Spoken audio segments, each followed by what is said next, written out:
दोस्तों, जिस तरह आप सभी जानते होंगे कि आज गुड फ्राइडे के दिन को उस दिन के रूप में याद किया जा रहा है जब हमारे प्रभु यीशु मसीह क्रूस पर कुर्बान हुए।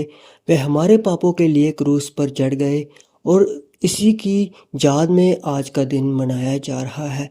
लेकिन दोस्तों, इस समय में जो घटनाएं हमें सुनने को मिल रही हैं और जो युद्ध हम देख रहे हैं और कई ऐसे प्राकृतिक चिन्ह भी हमें दिखाई दे रहे हैं जो कहीं ना कहीं हमें परमेश्वर की ओर से और या फिर नेचर की ओर से एक इशारा देते हुए नज़र आ रहे हैं। और यही चिन्ह कई बार हमें सोचने पर मजबूर भी कर देते हैं, क्योंकि दोस्तों अभी आप सभी जानते होंगे, अगर आपको नहीं पता तो बता दूं कि अभी एक खबर कल परसों की काफ़ी ज़्यादा वायरल हो रही थी, जिसमें ये बताया जा रहा था कि जल्दी ही अप्रैल की शुरुआत में 2 या 3 तारीख को एक पिंक मून दिखने वाला है। यानी कि इस दिन जो चंद्रमा होगा उसका कलर लाइट पिंक कलर हो जाएगा। और दोस्तों, सोशल मीडिया पर इसको लेकर काफ़ी ज़्यादा चर्चा छिड़ी और लोगों ने काफ़ी ज़्यादा बातें करी और इसको कई खतरों से, कई आने वाली घटनाओं से जोड़ना शुरू कर दिया। लेकिन दोस्तों, यह घटना कैसे हुई और क्यों हुई ये आपको मैं बताऊंगा, लेकिन आप उससे पहले इन वीडियो क्लिप्स को देख लीजिए।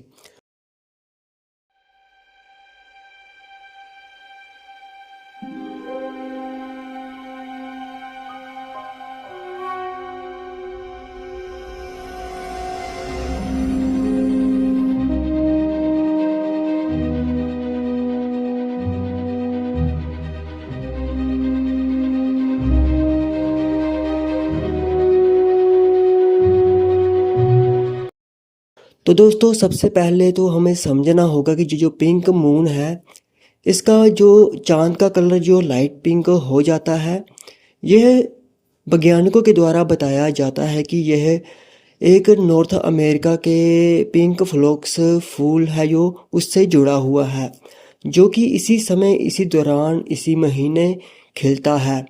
और यह उसी का एक संकेत, उसी का एक साइन माना जाता है कि ये स्प्रिंग सीजन आ चुका है।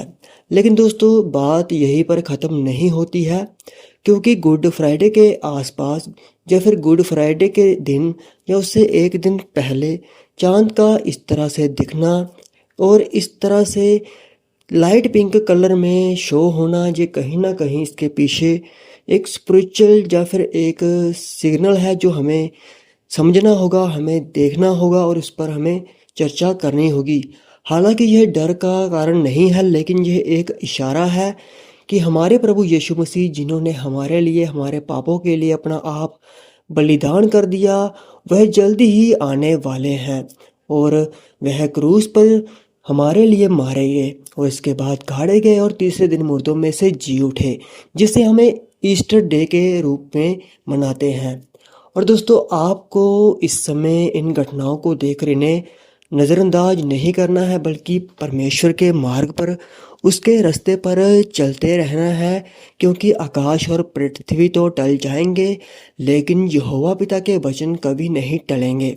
इसलिए प्रभु का आगमन ज़रूर होगा और आप प्रार्थनाओं में बने रहें। देशों में जो युद्ध चल रहे हैं, जो माहौल इस समय बना हुआ है, इंडिया में भी जो गैस को लेकर प्रॉब्लम्स हैं, जो ऑयल को लेकर प्रॉब्लम्स हैं, उसको अपनी प्रार्थनाओं में ज़रूर रखना है और सही जीवन को व्यतीत करते हुए हमेशा सच्चाई और खुशी और एकता और शांति के मार्ग पर चलते हुए हमें प्रभु की ओर ताकते रहना है, क्योंकि वह कभी भी बादलों पर आ सकते हैं।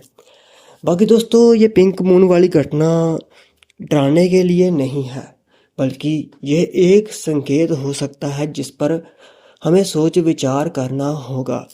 और दोस्तों, अगर आप भी मानते हैं कि प्रभु यीशु मसीह के आगमन का समय बहुत ही निकट है, क्योंकि जो जो बाइबल में लिखा है वह पूरा होता हुआ हम देख रहे हैं, तो हमें कमेंट सेक्शन में आप ज़रूर बताएं और साथ ही अपनी राय भी ज़रूर लिखें। परमेश्वर आप सभी को आशीष दे। सबको जय मसीह की।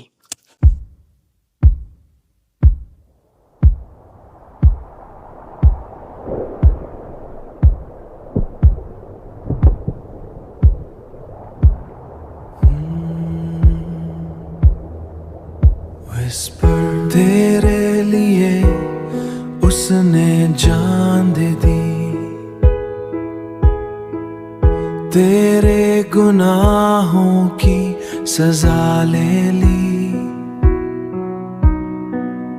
तेरे लिए उसने जान दे दी। घोड़ू की आवाज में दर्द था, पर उसने कुछ भी ना कहा, कुछ भी ना कहा। कांटों का तज सिर पे था,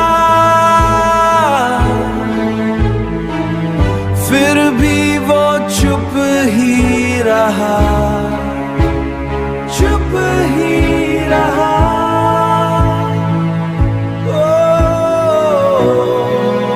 Oh, he was quiet.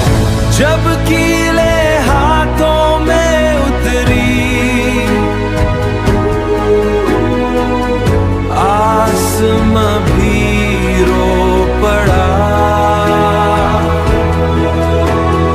उसने कहा, हे पिता इन्हें माफ कर, ये नहीं जानते ये क्या कर रहे।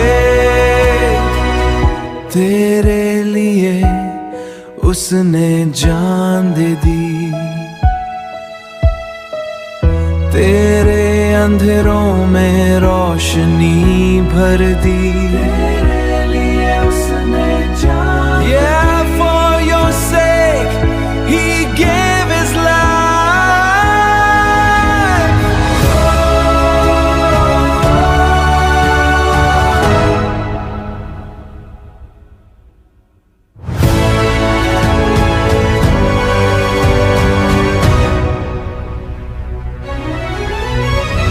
आज भी वो तुझे बुला रहा है, तेरे दिल के दरवाजे पे खड़ा है। वो मर गया ताकि तू जी सके। Whisper, क्या तू उसे अपना